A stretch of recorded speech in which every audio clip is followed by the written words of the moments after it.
JSE's been firmer so far today, while its global peers are mixed as investors await next week's Federal Reserve policy meeting. Let's talk about that and more with Lesedi Mabuza, an equity analyst with Sentio Capital. Lesedi, a very good afternoon to you. Welcome back to Daytime Update. This time last week, the Rand was under significant pressure. Are those jitters all over?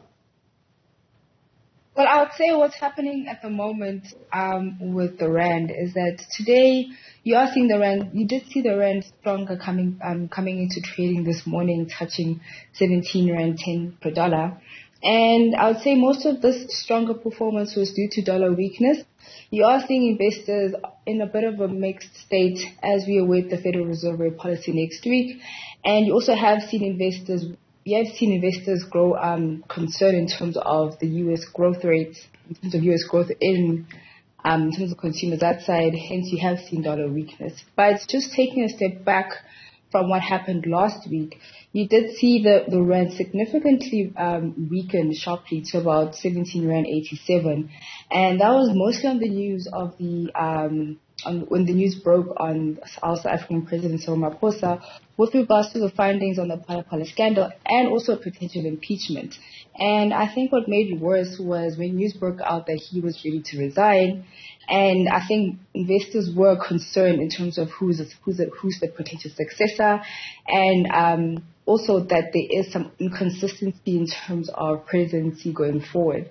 But I think the market was settled when they saw that Cyril is fighting back and is going to take this finding on review. Mm-hmm. And that gave the market some consistency, some comfort that, okay, things aren't going to be shaken up. But I would say going forward, in terms of going into December for the Rand, two key points just to watch out for. I'd say number one, what happens at the ANC conference from the 16th to the 20th, and the findings and the results of that conference coming out of it.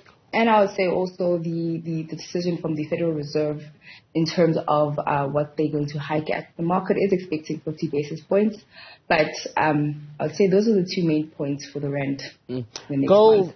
Right, thank you. Gold prices ticking up today so far, helped by a softer dollar. Let's look at where we are today and the overall performance this week. So today, the gold price is trading stronger. Spot prices are up about 0.21%. And as you said, that is mainly due to a weaker dollar. We even started the week lower, 1.5% lower in terms of gold prices. And as the dollar has weakened, you have seen gold prices trading higher to where we are today. And I say most of the reasons are dollar weakness and investors worried about growth. I mean, you've seen a significant increase in the amount of rate hikes. And yeah, you've seen a significant increase in the amount of rate hikes. It's the sharpest increase that investors have seen actually.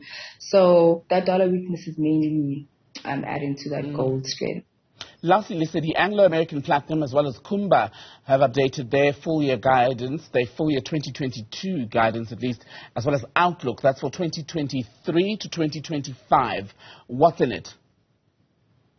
So firstly, looking at Kumba. So Kumba is a South African-based iron ore company, and management did come out with their guidance for FY 2022 and their outlook going forward.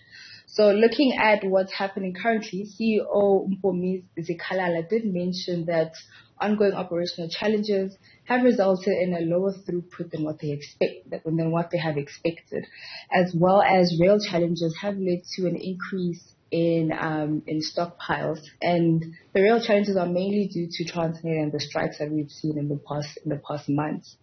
Now, overall, the group has revised its FY financial year 2022 guided output to about 3.7 million ounces, but have also maintained the on-mine unit costs for the financial year.